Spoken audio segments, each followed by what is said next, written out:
আমরা কি বলবো, মানুষটা মূলত একটা কাজই করতে পারি, সেটা হচ্ছে কোনো সমুদ্র দেখলে সেটার পেছনে দৌড়াই বা সার কাছে এগিয়ে যেতে যায়।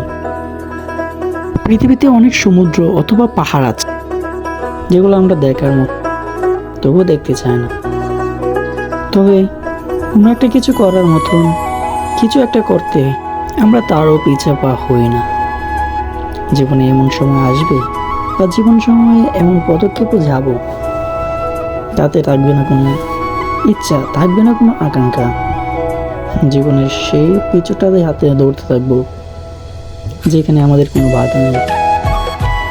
বাধা জিনিসটাই এমন একটা জিনিস, দেখেন সমুদ্রের মাঝে কত সুন্দর করে ওরা ঘুরছে।